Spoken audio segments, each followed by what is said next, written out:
En 1994, un grupo de periodistas se anima a tocar por primera vez el nombre de un presidente y sacar a la luz el tema narcotráfico en Paraguay en el programa El Ojo.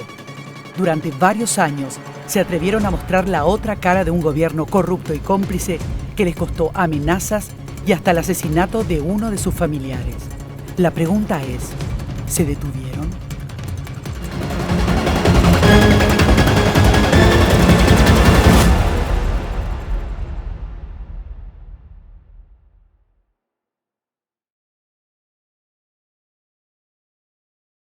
Te voy a contar, en el 92 es que empieza a surgir la idea de hacer El Ojo en una primera etapa que, si bien denunciaba temas que hasta ese momento no se habían tocado en la televisión, porque obviamente no había existido un programa de investigación en la televisión durante la dictadura, eran temas polémicos, pero temas que se abordaban en forma genérica, ¿verdad? Entonces hablábamos de la corrupción y entonces eso no implicaba que vos tuvieras que mencionar nombres y apellidos de los responsables de esa corrupción, era más en términos generales.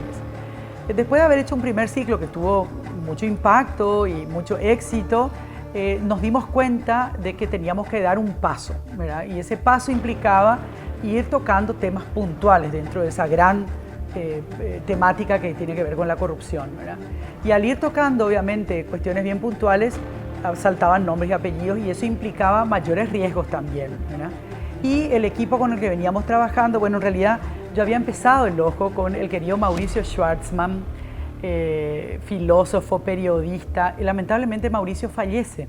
Con él incluso sacamos el nombre, él había pensado en el nombre, era El Ojo de la Cerradura. Y yo le decía, vamos a dejar nomás en El Ojo, porque El Ojo de la Cerradura va a ser muy largo y nadie se va a acordar. Y ahí quedó El Ojo, ¿verdad? Pero con él hicimos todo ese primer planteamiento, esa primera elaboración de lo que podía ser un programa de investigación. Y cuando tomamos esa decisión, entonces yo pienso en Augusto Barreto, que yo ya sabía que él venía haciendo investigaciones, y pienso en él para incorporarlo al equipo de investigación y que él de hecho liderara las investigaciones periodísticas. Cuando ella me propone, le dije, a mí me interesa, pero yo quiero dirigirla. Yo quiero dirigir todo lo que sea el tema de investigación. No, yo no estoy interesado en los contenidos que ustedes hacen. Está muy bien hecho todo, pero yo quiero hacer otro tipo de contenido, más fuerte. Y me dijo, no, justamente, me dice eso que vos estás haciendo en la opinión. Y bueno, y fue así como empezamos con Augusto. Pero el primer tema que me propone Augusto ya fue Parque Kue, ¿verdad? O sea, el primer tema así contundente era Parque Kue.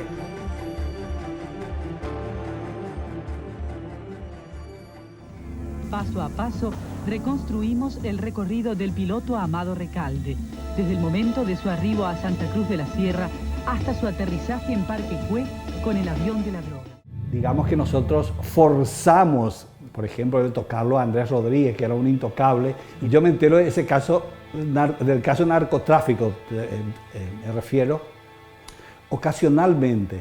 Yo estaba todavía en el semanario La Opinión, y un día sentado en un bar, escucho un comentario entre dos personas. Y dice, había una versión oficial de un avión que aterrizó en el Chaco, el famoso caso Parque Kue, donde decía que un avión abandonado se encontró en el Chaco con 300 y pico de kilos de cocaína. Bueno, esa era la versión oficial. Ponele 20 días después, un mes después, yo estaba sentado en un bar y escucho un comentario atrás mío, de total, no sé cómo te puedo decir, casualidad total. Y dice, hablando dos personas en guaraní, dice, mentira, eso que ese avión está abandonado, ese avión estaba piloteado por fulano. Y el otro le dice, más piola fulano. Dice, Recalde se llama, Carlos Recalde. Tiene su casa frente mismo al Botánico. Va comentando, y yo escucho eso. Salgo de ahí y me voy a buscar esa casa. Y veo la casa. Pero todo de carambola, no es que nosotros hicimos una gran investigación, nada por el estilo. Obviamente, a partir de ahí se empieza a investigar, porque a nadie le consta que lo que está hablando dos tipos es real. Entonces, al día siguiente yo voy y pregunto en la casa por Carlos Recalde. Me atiende una señora de al lado de la casa. Y me dice, Carlos Recalde, Amado Recalde, me dice. Ah, Amado Recalde, me confundí nomás, le dije yo. No está él. Y me dice, él trabaja en la LAN, Línea de Transporte Nacional, creo que se llamaba, una empresa aérea interna que existía en aquella época. Él era piloto común y corriente de una empresa aérea que llevaba pasajeros. Me voy a verlo yo. Y el tipo se molestó. Dijo, ¿estás loco? Me dijo. No, pero tengo esa información. ¿Quién te dijo? O sea, yo te quería preguntar en la DINAR, era en aquella época, Dirección Antinarcóticos, una cosa así, la DINAR. El tipo me niega a muerte, igual yo me voy a la DINAR en aquella época y comento lo mismo, pero no diciendo que yo escuché en la calle, le dije que un periodista amigo de Bolivia me pasa este dato. Y hablo con el jefe, no recuerdo quién era su jefe en aquel momento, entonces le repito yo, un periodista de Santa Cruz de la Sierra me pasó esta información y estoy queriendo confirmar, y me dice, no, imposible, me dice. ¿Por qué imposible? Porque ese piloto que vos estás diciendo, en esa misma fecha que estás señalando, nosotros tenemos anotado que él estuvo volando por la zona de Ciudad del Este, por la zona de la frontera. Quedó ahí. No insistí, yo salí de ahí. Empezamos a ver los papeles de migraciones.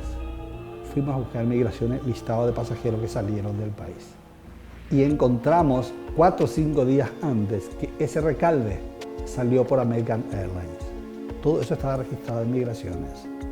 Un tiempo después me fui yo otra vez a hablar con él. Entonces le digo, ¿sabes qué será? Vos sos un archivo viviente, te van a licuar a vos. Mientras vos no cuentes nada, sos un peligro para ellos. Probablemente después que cuentes también sos un peligro, pero por lo menos si te pasa algo, ya se puede suponer por lo menos de dónde vino. Y yo recuerdo que Augusto viene y me dice, mira, Mem, Amado Recalde, que era el piloto de aquel famoso avión que transportaba más de 300 kilos de cocaína, te imaginas, en aquella época era el mayor cargamento que había caído en Paraguay, hoy tenemos 3.400 kilos. Y solamente va a hablar si vos le haces la entrevista. Así en seco, me largó ese dardo, o sea, la responsabilidad recaía en mí. Si yo no quería hacer el programa, él no hablaba, ¿verdad? Y me acuerdo que fueron unas vacaciones horribles, porque yo estaba en la duda, ¿verdad? O sea, estamos hablando del año 94, mis hijas eran todavía chiquitas, yo sabía los riesgos que eso implicaba, ¿verdad? Y no saber realmente qué hacer, tener dudas, pero finalmente acepté el compromiso porque creía que era importante que ese tema se pudiera sacar a la luz. Y bueno, y así fue como empezamos ese camino que fue duro, que fue difícil, que fue complicado, porque obviamente habían intereses demasiado gordos y habían además estructuras que permanecían absolutamente inalteradas, a pesar de que ya teníamos un nuevo gobierno, que ya no estaba la dictadura. En realidad el poder seguía estando en los mismos lugares y seguía siendo protegido por las mismas personas. Entonces eso nos trajo una serie de inconvenientes, obviamente. Lo que yo no pude conseguir con el piloto, Menchi consiguió en media hora. Fuimos con Menchi, le pusimos un micrófono oculto a ella, pusimos 2 camarógrafos detrás de los árboles, pero del otro lado de la calle, del otro lado de la avenida, que era la Trachanco.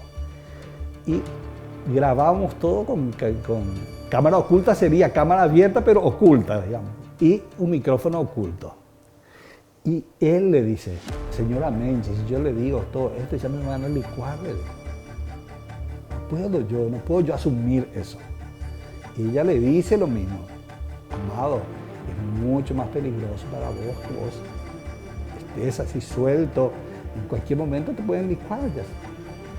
Y Menchi trata de convencerle y medio que semi acepta, digamos, contar. Pero después él me llama a mí y me dice, si yo cuento esto, no puedo quedarme. ¿Qué necesitas? En aquella época trabajaba en el canal, Leo Coan era el director comercial del canal. Un tipo que era fanático astronista y le odiaba a Rodríguez. Pero que a nosotros por un lado nos venía bien porque él nos daba plena libertad. A veces Titito López Moreira, Néstor López Moreira, tenía un poco de miedo y Leo le decía, no, dile, quédate, yo no te metas vos, yo voy a ocuparme de esto. Así era.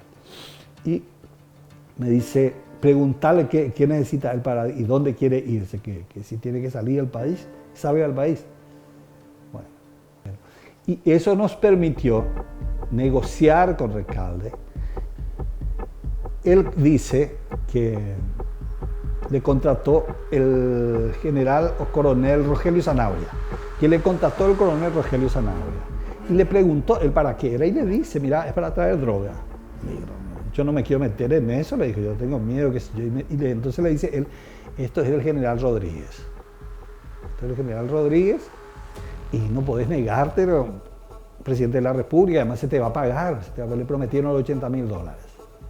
Y él cuenta que no era el único vuelo que hizo aquella vez de Parque Kue, era el cuarto vuelo que hacía. Tenía instrucciones de desviar esa carga de Nueva Asunción, diciéndome que si aterrizaba fuera del control, para mí iba a ser más rentable. Me habían prometido $80.000, me había prometido el general Samaniego, también el coronel Sanabria. El coronel Sanabria me había dicho que era orden del presidente Rodríguez en esa época. Pero Rodríguez ya tenía una fama de mucho antes, del año 70, 71, 72, él ya sale en el libro Conexión Latina. Ya sale él, sale Pastor Coronel, sale Barreto Sarubi, sale Naput, sale un montón de gente que estaba vinculada al contrabando y al narcotráfico. Y ya sale la famosa pista de Hernandarias que Barreto Sarubi y Rodríguez le comen a José Melgarejo. Nunca jamás, si habré sido así intrigado en esa materia, yo realmente lamento muchísimo, pero jamás en la vida habrá alguien que me señale con el dedo que yo en ese campo me he metido alguna vez en toda mi vida. Me había dicho el coronel Sanabria, no podés dejar de obedecer a un presidente de la República. A toda la gente lo que le preocupa es mi casa. Bueno, yo le voy a hacer comprobar que realmente peso por peso, ladrillo por ladrillo, piedra por piedra, yo he pagado con mi trabajo, con el sudor de mi trabajo, con mi esfuerzo. Después de unos días me hicieron llamar a que me vaya junto al general Samaniego y me llevó hasta la casa del presidente Rodríguez. Y entramos directamente en la casa de él. ¿Recibió Rodríguez en persona? Sí, me recibió él. ¿Quiénes participaron de ese encuentro? El general Samaniego, también un coronel que no sé quién es, que fue el que me dio el dinero. Me dieron 5 millones de guaraníes. El riesgo a mi vida no valía 5 millones de guaraníes. ¿Cuánto tiempo duró la reunión, Amado? Media hora más o menos. ¿Qué más se comentó ahí? Que el resto de mi vida no comente estas cosas con nadie. Y que esto termine acá. Que no le dé importancia al periodismo y que no me meta con ustedes porque eran solamente para traicionarme. Que había periodistas muy grandes entre ellos que eran gente de ellos mismos. Que si yo comentaba algo con ellos, que le iban a contar enseguida. Amado, pero vos en algún momento habrás sentido temor de que te mataran o no. Lógico, soy un ser humano. Y temía más por mi familia. Esta cosa se paga así, acá no se cobra al indicado, sino a lo que más te duele. Aparte de estos militares, ¿algún civil alguna vez se te acercó para pedirte que dieras información o para decirte que te calles? ¿Alguna vez tuviste contacto? Sí, un día me hicieron llamar en un edificio que querían hablar conmigo sobre este tema. ¿Dónde era eso? ¿En qué lugar era eso? Sobre Caballero y Lijayala. ¿La casa de quién? Es un edificio del departamento de Galaverna. ¿Vos fuiste a ese departamento y te encontraste con quiénes? Me encontré con el yerno del general Rodríguez, el señor Gustavo Saba, Sacarello y el señor Galaverna. ¿Cómo se encaró esa reunión en la casa de Galaverna? Solo recomendaciones de que yo no hable nunca y me dieron dinero. ¿Cuánto te dieron? 3 millones de guaraníes, $2.500. ¿Qué te dijeron? ¿Qué te aconsejaron? ¿Qué te pidieron?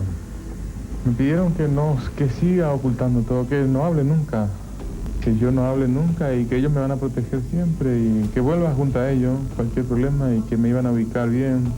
¿También ellos te dijeron eso? Sí, que los periodistas solamente me iban a llevar a la tumba directamente. La aurora de la construcción de la democracia del Paraguay, que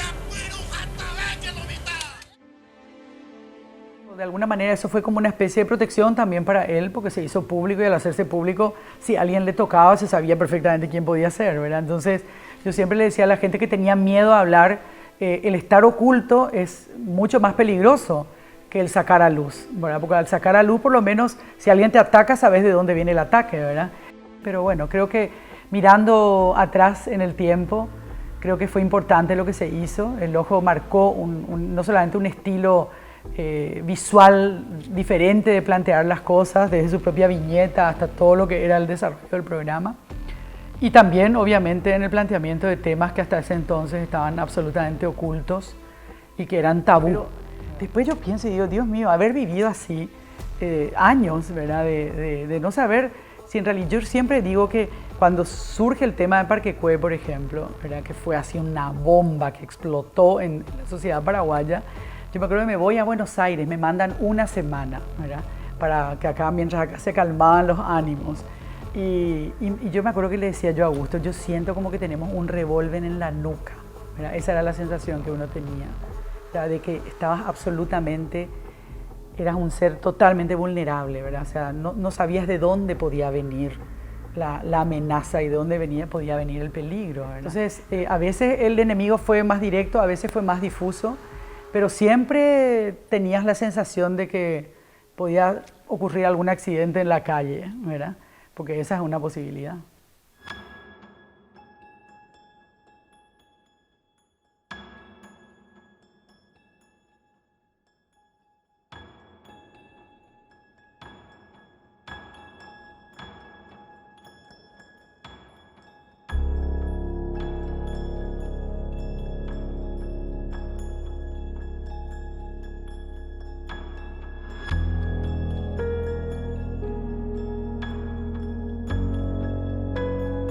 Voy, hablo con Menche y le explico así mismo. Menche tan desesperado porque no tienen una conductora femenina y te necesitan. Entonces ella sube la marcha y dice, pero yo para ir a conducir la OTI no me interesa. Si vamos a volver con el Ojo, volvemos con todo. Entonces, ¿cuál era la garantía de que vas a volver con el Ojo? Vos podés tener un contrato firmado, pero el canal siempre tiene la opción de levantar, te paga y levanta. Entonces, me fui de vuelta a ver yo con Titito. A ella no le interesa la OTI solamente, le interesa la OTI con el Ojo incluido. Vamos a hacer de vuelta, dice él. Pero nosotros necesitábamos un reaseguro de que vamos a hacer el Ojo. ¿Y qué hicimos nosotros? Sobre la marcha ya hicimos nuestra promoción. Vuelve el Ojo.